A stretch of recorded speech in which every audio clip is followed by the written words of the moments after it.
오늘 제가 읽어드린 책은 기묘한 이야기, 어둠의 날 편이었어요. 제가 최초의 의심도 이렇게 리딩을 했었는데, 이번에 또 우리 북나잇을 참여하게 됐는데, 이번 책도 또 기묘한 이야기여서 또 이게 연달아서 기묘한 이야기를 읽어드리게 되었네요. 기묘한 이야기는 제가 이제 간단하게 제가 오늘 이 읽은 책을 리뷰해 드릴게요. 우리 기묘한 이야기는 애덤 크리스토퍼의 소설입니다. 아, 진짜 다행이다. 무섭지 않았죠? 그렇게 무서운 내용은 아니었는데. 잘 자요 북나잇이라 듣다 보면 잠이 오실 것 같아요, 문양님. 그쵸?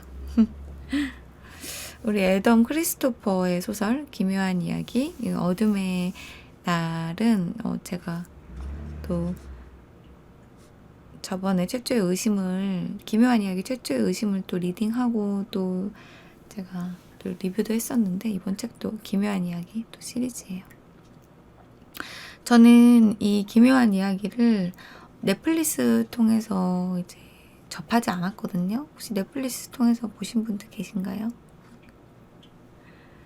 이거 기묘한 이야기 넷플릭스 통해서 보신 분들 계세요? 기묘한 이야기 또 이제 세계관에 빠지신 분들은 또 기묘한 이야기 또 엄청 좋아하시더라고요.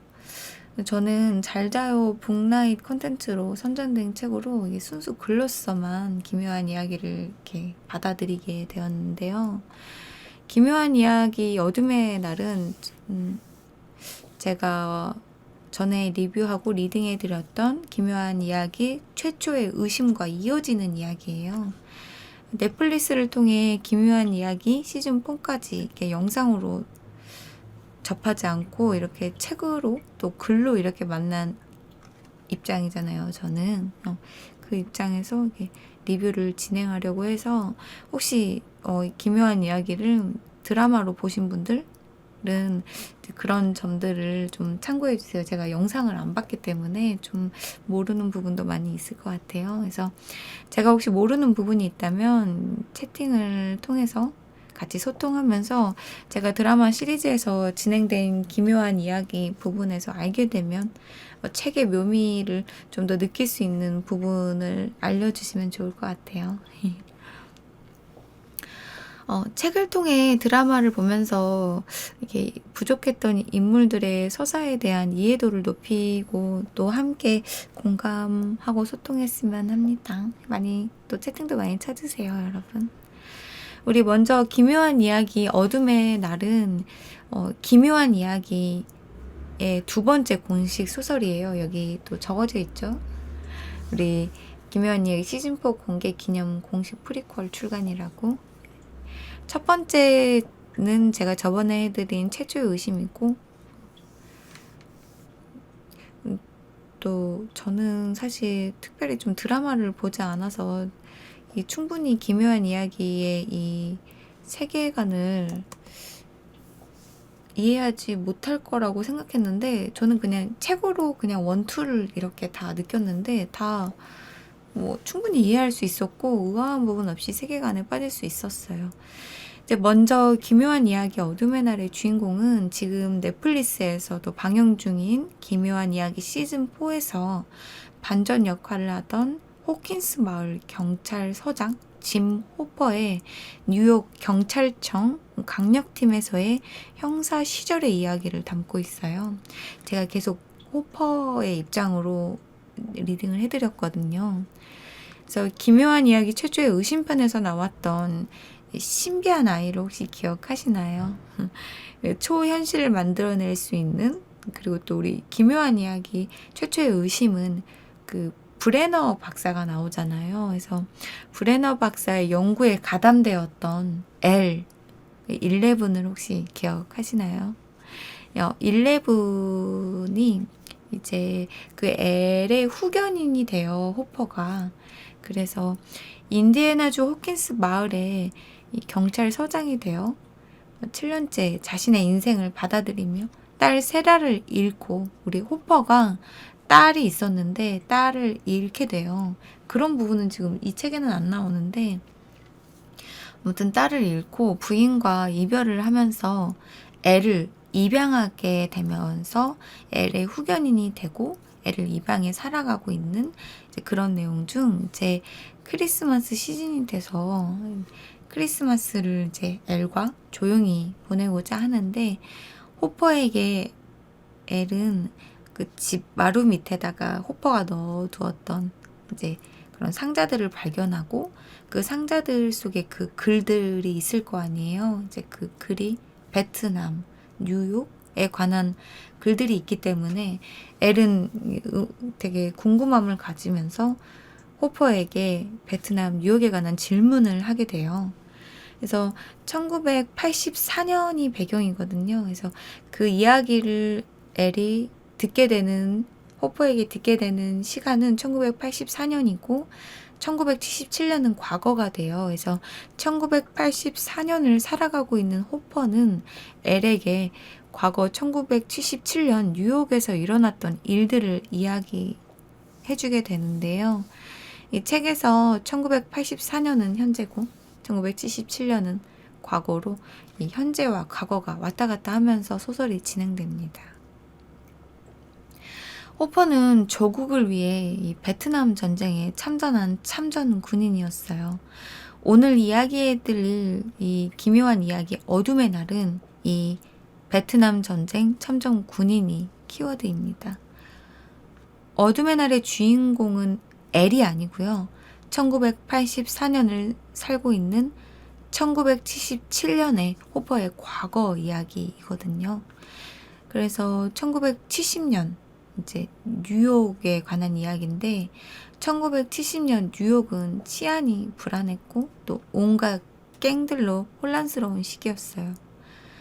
그때 베트남 전쟁은 2번이나 참전한 경력이 있는 호퍼는 원래 작은 호킨스 마을에서 경찰을 하고 있었는데, 경찰을 하는 것에 정신적인 무료함을 느끼고 이 범죄와 치안이 득실되는 뉴욕으로 가족들과 함께 생활 터전을 옮기며 뉴욕으로 진출을 하게 됩니다. 이 딸 친구 생일 파티에서 우리 이제 세라, 우리 호퍼의 진짜 딸이죠. 우리 세라의 생일 파티에서 우연히 점술가 리사에게 점을 치게 되는데요. 영 꺼림칙하게 자신의 미래를 점을 쳐주는데, 그 미래가 막 거대한 구름과 검은 뱀, 어둠이 오는 끝없는 밤이라는 점을 쳐주는 점술가 리사의 말을 듣고 찜찜함을 가지면서 이 소설 기묘한 이야기 어둠의 날은 시작을 알립니다. 이 이야기의 시작을 알리게 돼요. 호퍼는 그런 찜찜함을 가지고 사건을 맡게 되는데요. 사건은 살인을 저지르고 카드를 단서로 남겨놓는 연쇄살인 사건을 마주하게 됩니다. 3번의 연쇄살인 사건을 이제 풀어가던 중 여자 신참 형사 델가도와 파트너가 되고 또 함께 사건을 수사하게 돼요. 그러다가 연방 특수요원 갤럽이 나타나 사건을 가져가겠다고 해요. 그렇게 방해를 하지만 호퍼는 델가도와 함께 몰래 밀착 수사를 하게 되고, 또 그러다 이제 신변 보호를 맡게 된 리로이란 소년을 통해 깽단 바이퍼스를 알게 되고, 그곳은 악마를 숭배하는 세인트 존이라는 우리 두목의 명령과 지배 아래 세뇌당하며 갱단이 이끌어진다는 것을 알게 돼요. 제가 읽는 동안 바이퍼스도 나왔고, 리로이 이야기도 나왔고, 리사 이야기도 나왔고, 또 갤럽의 이야기도 나왔죠. 제가 읽어드린 399장의 부분에. 우리 또 음모와 어둠으로 가득 찬 이 바이퍼스 갱단을 몰래 수사하던 중 우리 특수요원 갤럽에게 들키면서, 사실 연쇄살인 사건이 3번의 연쇄살인 사건이 일어나는데요. 이 책을 읽으면 이 3번째 살인 사건의 피해자가 제이콥 펠러도 사실 요원 출신이었던 거예요. 그래서 사건을 잔입수사하던 중에 죽임을 당한 거였던 거예요. 그래서 그걸 알게 되고 호퍼는 갤럽의 요구를 받아들여요. 이제 그렇게 되면서 리로이와 함께, 리로이는 신변 보호를 맡게 된 소년 리로이는 누나를 구하려고 하거든요. 그래서 이 바이퍼스 갱단의 두목 세인트 존의 악마 숭배와 우리 악의 기운을 끊어내기 위해 호퍼는 목숨을 건 도박을 결심합니다.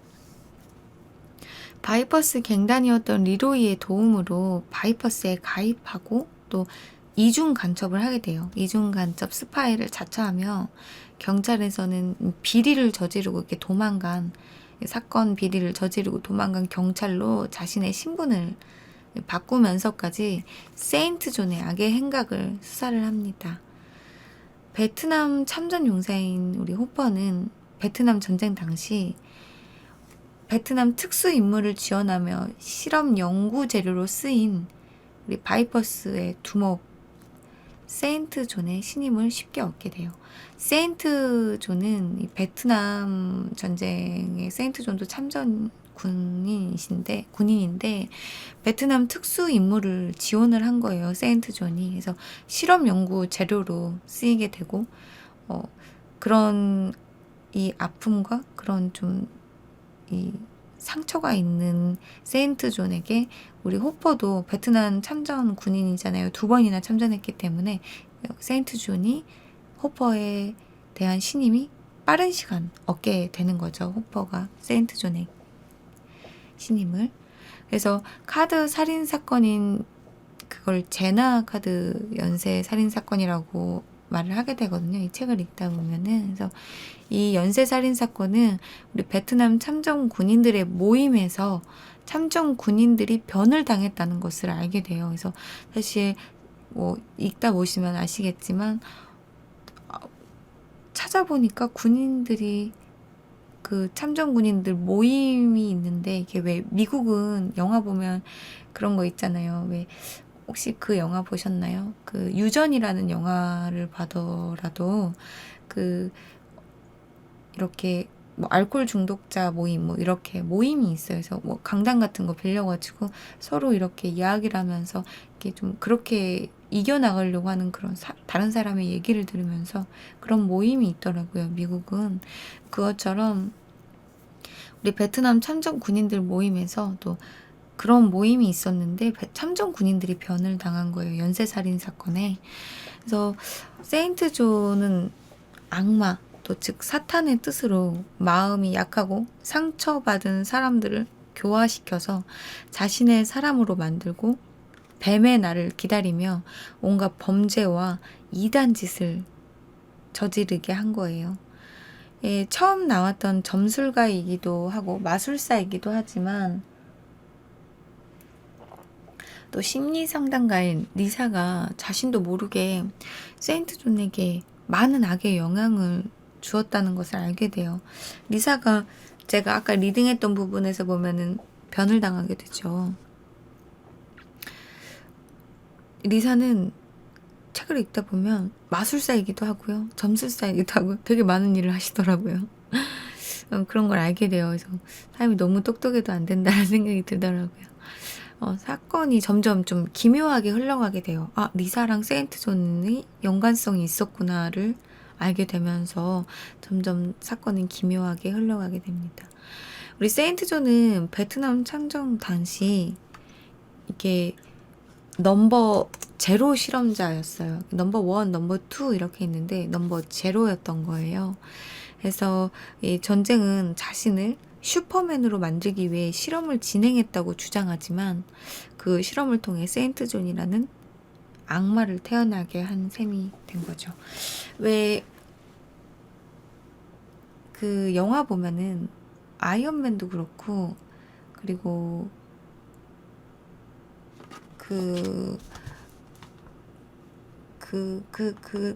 그분 있잖아요. 그 왜 히어로물 중에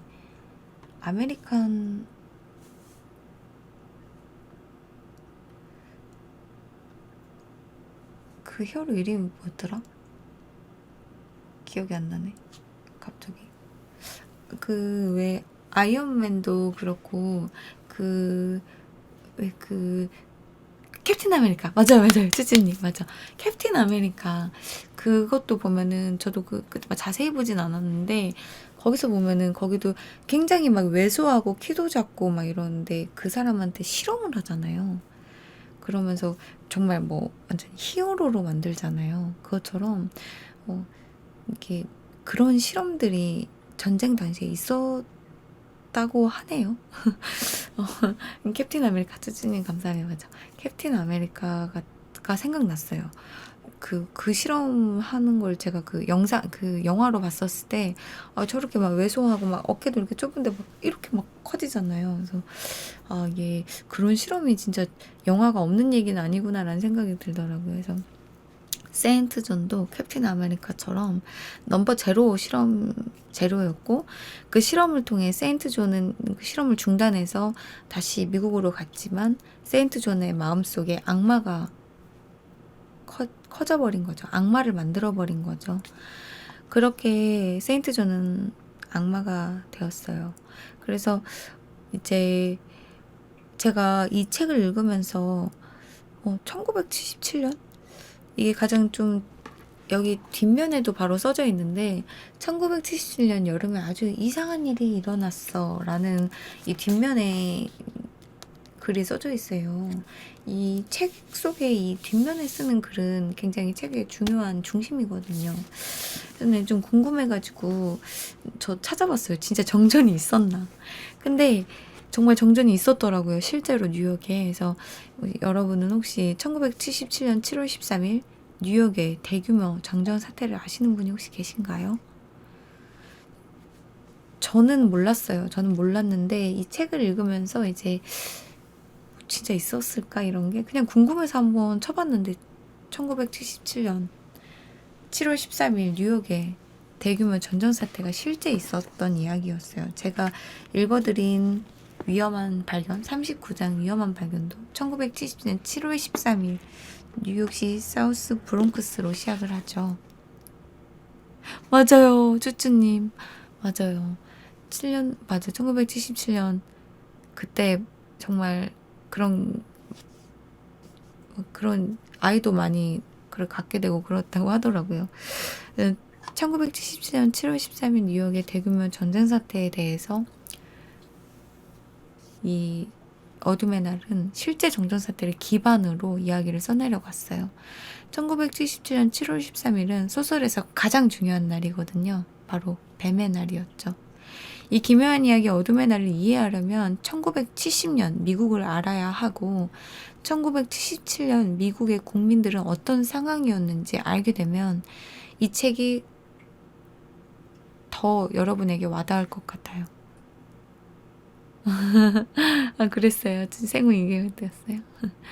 그 당시 시대적 상황에 대해서 제가 책 어메이징 세계사에 쓰여있는 한 부분을 읽어드리도록 할게요.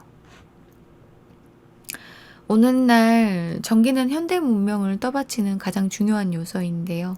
만약 전기가 끊어지게 되면 사회가 정말 크나큰 불편을 겪게 되며 그런 전전 사태가 신속히 수습되지 않을 경우에는 자칫 걷잡을 수 없는 혼란이 일어날 수 있습니다.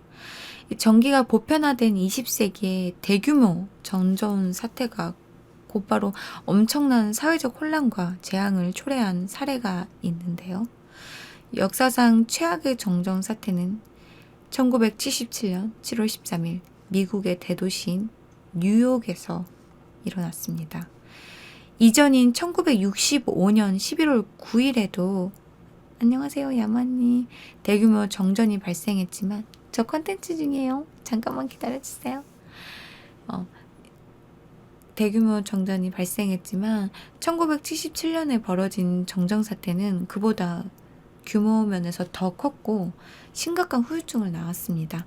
1965년에도 정전 사태가 한 번 있었는데 1977년에 벌어진 정전 사태는 그보다 규모 면에서 더 컸고 심각한 후유증을 낳았다고 해요.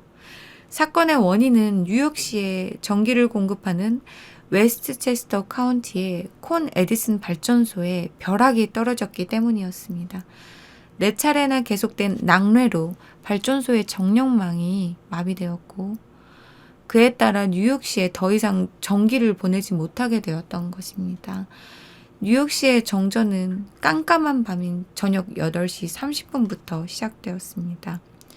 갑작스러운 정전은 도시 전체를 암흑천지로 만들고 행정을 마비시켰고 또 엘리베이터에 타고 있던 사람들은 허공에서 몇 시간 동안 구조의 손길을 애타게 기다렸고 또 뉴스를 전해주던 TV와 라디오도 모두 먹통이 되었다고 해요. 쭈쭈님, 정말요. 너무 감사해요. 그래도 리액션 보고 가세요. 병원에서 응급처치를 하던 환자들도 11시 반 전에 아마 끝날 거예요. 병원에서 응급처치를 하던 환자들도 정전이 되는 바람에 치료와 수술을 제대로 할 수 없게 되어 이 많은 사람들이 죽고 마는 끔찍한 사태들이 벌어졌습니다. 도시를 환하게 밝혀주던 가로등이 모두 꺼지자 암흑을 틈타 여기저기 곳곳에서 상점을 습격하여 물품을 약탈하는 절도가 성행하기 시작했고 또 이런 범죄의 분위기는 순식간에 전염되었고 급기야 수만 명의 평범한 시민들마저 범죄의 대열에 합류했습니다. 일설에 의하면 사건이 일어났던 7월 13일은 한참 여름의 무더위가 극성을 부리던 때라서 뉴욕 시민들은 집에서 시원한 에어컨을 쐬고 있었는데 에어컨 바람이 끊겨 집이 더워지자 참지 못하고 전부 밖으로 나왔다가 공중심리에 휘말려 범죄의 대열에 합류하게 되었다고 해요. 그러나 확실한지 여부는 잘 모르겠어요. 어떻게 이 범죄에 합류했는지는. 근데 대부분 평범한 사람들이었다고 해요. 어느 날 밤 뉴욕 전체에서 1616개의 가게들이 약탈을 당했고 1037건의 화재가 발생했으며 허위 화재 신고만 1700건이 넘었다고 해요. 대형 유통업체인 우로스 본사는 화재의 피해가 너무 심해 건물을 아예 철거해야 했을 정도였다고 해요. 뉴욕시 브루클린에서만 43개의 가게들에 시민들이 몰려들어 닥치는 대로 물건을 훔쳐 달아났고 할렘과 브롱스에서는 대형 백화점과 가게들이 약탈을 당했고 50여 대의 차량들이 도난당하는 사건이 연이어 일어났습니다. 정전으로 인한 가장 큰 피해는 주식시장에서 나왔습니다. 우리 전기가 끊김에 따라 모든 주식 거래가 전면 중단되었고 그로 인해 거래세와 주식 양도세 수입이 급감하여 하루 동안 뉴욕시가 입은 손실만 1억 5천만 달러에 육박했습니다. 뿐만 아니라 각지에서 간감과 성폭행도 소출해 정전 사태가 끝나고 10개월 뒤에 뉴욕시의 출산율이 급증했다고 해요. 무질서한 아비규환은 다음 날인 14일 밤 10시 35분까지 계속되었고 약 26시간의 혼란 동안 절도와 방화, 폭력 혐의로 체포된 사람만 3,776명에 달했으며 그 피해가 얼마나 컸는지 짐작을 할 수가 없을 정도로 굉장히 그 1977년 정전 사태 때 엄청난 피해가 컸다고 해요. 더욱 놀라운 사실은 체포된 사람들 중 대다수가 범죄 경력이 전혀 없는 평범한 시민들이었다고 합니다. 무엇이 선량한 시민들을 하루아침에 흉악무도한 폭도로 돌변하게 했을까요? 야음을 틈타서 사람들의 도덕심이 약해진 것일까요? 그러나 이보다 12년 전에 발생한 1965년 11월 9일의 정전사태 당시에는 대규모 약탈이나 방화 등의 범죄는 거의 일어나지 않았다고 해요. 오히려 시민들은 서로 협력해서 자발적으로 교통 정리를 하는 질서 있는 모습을 보이기까지 했다고 합니다. 왜 똑같은 시민들이 1965년에는 안 하던 짓을 1977년에는 마구잡이로 저질렀을까요? 이것을 알기 위해서는 1977년 미국의 상황을 알아야 한다고 하는데요. 당시 미국은 베트남전의 여파로부터 벗어나지 못하고 있었어요. 베트남전은 1975년 4월에 끝났지만 미국은 거의 10년간에 걸친 베트남전을 치르느라 엄청난 재정을 쏟아부었고 그로 인해 경제가 거의 파탄 지경까지 갔습니다. 재정이 궁핍해지자 자연히 국고를 채우기 위한 증세가 잇따랐고 때마침 중동에서 벌어진 1, 2차 오일 쇼크로 인해 기름값을 비롯한 각종 물가들이 잇따라 치솟는 데다가 수많은 기업들이 도산하여 거리에는 실업자가 넘치는 등 미국인들의 경제 사정은 전시를 제외한다면 최악으로 치달았다고 해요. 그 중에서도 뉴욕시는 막대한 재정 적자를 안고 있었고 이로 인해 1975년에는 재정이 파탄 직전까지 가는 등 위태로운 상황에 처했고 이 문제를 해결하기 위해 미국 연방정부는 세금을 다시 증세하기까지 했습니다. 이렇게 경제가 나빠지자 미국인들의 삶은 더욱 엉망진창이 되었고 자연히 사회에 대한 불만과 분노가 쌓여가게 되었습니다. 그러다가 결국 정전이라는 돌발 사태를 만나 사람들의 마음속에 축적되어 있던 분노가 폭발하고 말았던 거예요. 세계 최고의 문명 도시지만 밤이 되자 온갖 잔혹한 범죄가 들끓는 도시 뉴욕. 이런 뉴욕을 미국 속어로 고담이라고 하는데요. 이 고담이 바로 유명한 만화 배트맨의 중심 무대이죠. 어쩐지 만화의 배경과 현실의 암울함이 잘 어울린다는 느낌이 듭니다. 이 부분은 도현신 작가의 어메이징 세계사 책의 275페이지, 우리 270페이지부터 275페이지의 내용이에요. 이 내용을 아신다면 좀 더 기묘한 이야기를 공감하면서 보실 수 있을 것 같아서 혹시 지금 기묘한 이야기를 보시지 않고 저의 리뷰를 통해서 기묘한 이야기를 접하신다면 이 내용이 조금 더 읽으시는 데 도움이 되시길 바라요. 사실 기묘한 이야기의 어둠의 날을 읽는 동안 저에게 이해도가 높기는 좀 저도 어려운 책이었거든요. 제가 가장 좋아하는 취미가 방탈출이에요, 여러분. 방탈출 아세요?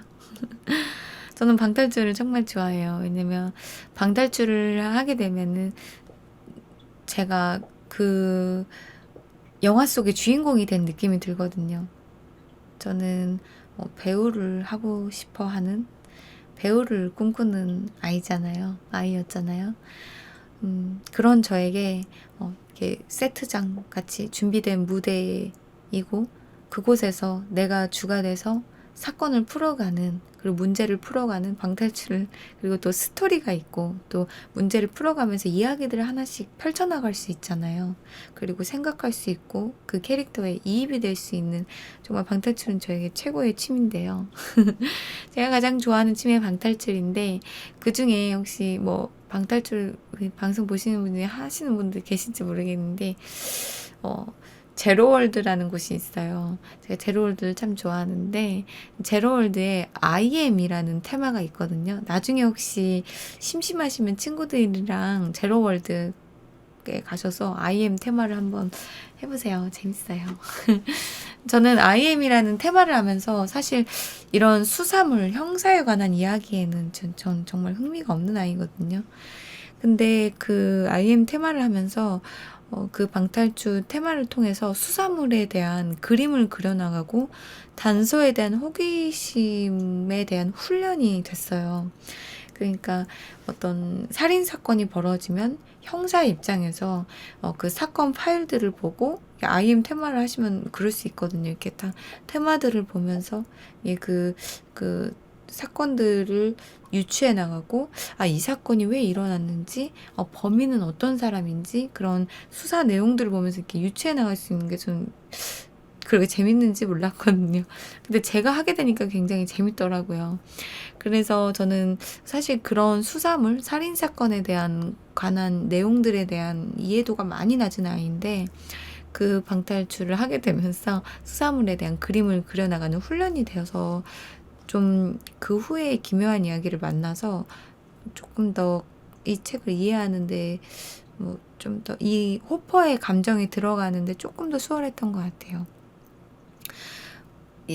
그래서 그것만으로 그 끝만 잡고 호퍼의 메소드 돼서 이 책을 읽었지만 제가 아까 읽어드린 도현신 작가의 어메이징 세계사 책을 제가 그 한 부분을 읽어드렸는데 그 부분을 더 알고 읽으면 이 기묘한 이야기에 대한 메소드가 더 빠르실 것 같아서 꼭 한번 읽어보세요. 기묘한 이야기. 아무튼 저는 이제 그 IM을 하면서 그런 형사에 관한 메소드가 좀 있었기 때문에 어둠의 날을 읽어나가는데 좀 재미가 있었던 것 같아요. 아니요. 끝나고 또 방송 다시 합니다. 야망님. 그래서 어둠의 날은 첫 번째 이야기 최초의 의심에서부터 이야기해 주었던 베트남 전쟁의 이 폐해에 대한 주제로 베트남 전쟁에 대한 아픔을 어둠의 날에서도 상기시키면서 주 키워드가 되고 사건의 발단이 되고 있어요. 제가 봤던 영화들 중에 혹시 여러분 보신 분들 계신지 모르겠는데 안성기 이경윤 주연의 하얀 전쟁이라는 영화가 있거든요. 제가 베트남 전쟁에 대해서 이해를 하고 좀 우리나라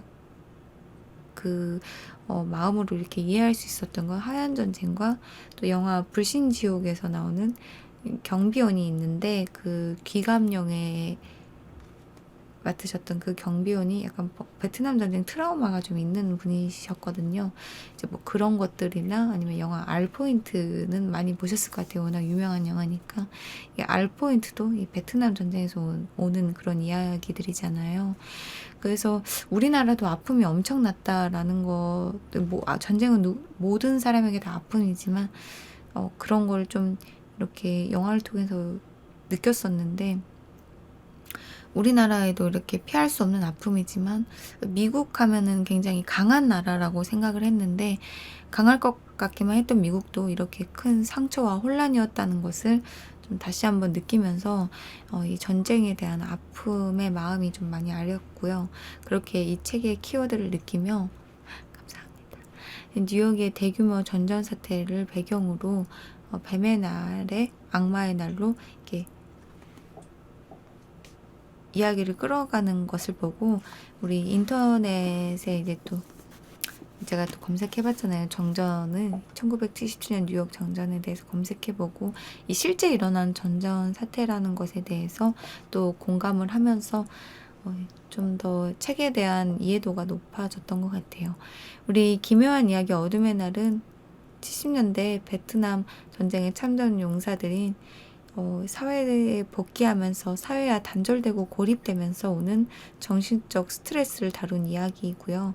우리 정부는 국민의 의식을 최면을 통해 조정 가늠하며 우리 사람을 화학과 전기로 생각을 하게 되거든요. 그래서 정신과 영혼은 허상이고 신경 자극이 뒤섞인 부작용이라고 말하면서 사람의 정신과 영혼은 화학 물질이라고 생각하는 거를 보면서 깜짝 놀랐어요. 저는 교화시키고 조정시킬 수 있다고 생각하면서 그곳으로 또 MK 울트라 프로젝트와 LSD와 마약을 이용해 환각을 유도하는 실험을 진행하면서 벌어지는 일들이 이 기묘한 이야기 어둠의 날의 줄거리입니다. 우리 이처럼 기묘한 이야기는 넷플릭스 시리즈물과 함께 소설을 발간하면서 더 풍부하고 견고한 세계관을 만들어가는 것 같다. 되게 흥미로웠고요. 사실 이렇게 북라잇을 하지 않았다면 이런 사회 현상을 소설과 함께 접목시키면서 이해하고 미국을 느끼고 또 지금 이 시대가 어떻게 우리가 왔는지 요즘 일어나는 모든 문제의 발단들과 내가 지난날 봐왔던 모든 가시들이 어떤 거였는지 그런 부분에 대해서 이 책을 읽고 또 미국에 대한 과거를 또 공부하면서 많이 또 그런 발자취에 대한 묵상의 시간을 가질 수 있었던 것 같아요. 만약 저와 연령대가 같거나 연령대가 어린 분들은 좀 이 책을 읽을 때 좀 더 판타지컬하게 미국의 과거를 느끼며 몰랐던 사실을 배워갈 수 있고요. 저와 같은 연령대고 연령대가 낮지만 이런 역사를 다 아시는 분들도 계시잖아요. 그래서 그런 분들은 그리고 또 저보다 연령대가 높으셔서 다 알고 계시는 분들은 다시 한번 과거 시대를 되돌아보며 그 당시의 상황이 감정을 통해 전해지면서 정말 기묘하다, 무섭다, 그리고 그것을 뛰어넘어 가슴이 아프다라는 생각에 도달하실 책이에요. 그래서 책이 엄청 두껍거든요, 여러분.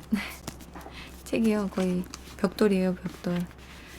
책이 532페이지라는 굉장히 두꺼운 책이에요. 그래서 이 책을 보면 정인지 안녕하세요.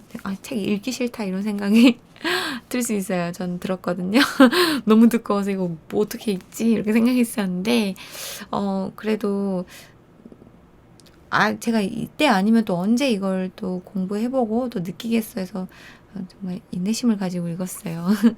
근데 400페이지부터가 가장 중요하더라고요. 그래서 400페이지 넘어가면서부터 하이라이트이기 때문에 꼭 포기하지 말고 완독하시면서 우리 기묘한 이야기 소설의 작가 애덤 크리스토퍼의 메시지를 받아가시기를 바래요. 우리 소설 기묘한 이야기였고요. 우리 추가로 책이 재밌으셨다면 꼭 한번 사서 완독하시는 거를 추천해 드리고요. 또 제가 유저 이벤트가 있거든요. 유저 이벤트도 있으니까 여기 또 아프리카 또 AF 콘텐츠 센터 들어가서 기묘한 이야기 이 게시물에다가 댓글을 남기시면은 이렇게 낭독 끝나고 제 방송 끝나거나 아니면 지금 가서 남기셔도 되거든요. 남기셔서 우리 또 기묘한 이야기 재밌었다고 또 댓글 한 번씩 더 많이 남겨주시고 또 책을 한번 꼭 사서 읽어보셨으면 좋겠어요. 저처럼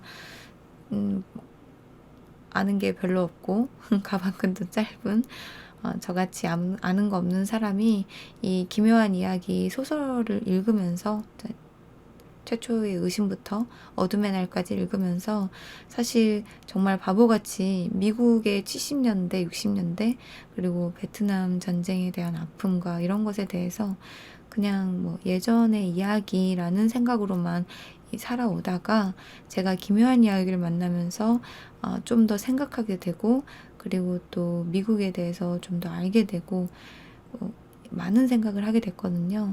저같이 부족한 사람도 이렇게 이 책을 읽으면서 공감을 했고 많이 배웠기 때문에 저보다 더 정말 뛰어나신 분들이시잖아요. 다 그런 분들이 꼭 이 이야기를 읽으면서 같이 많은 걸 공감했으면 좋겠습니다. 우리 잘자요 북나잇은 여기서 마무리하도록 할게요. 오늘의 책은 소설 기묘한 이야기 어둠의 날이었습니다.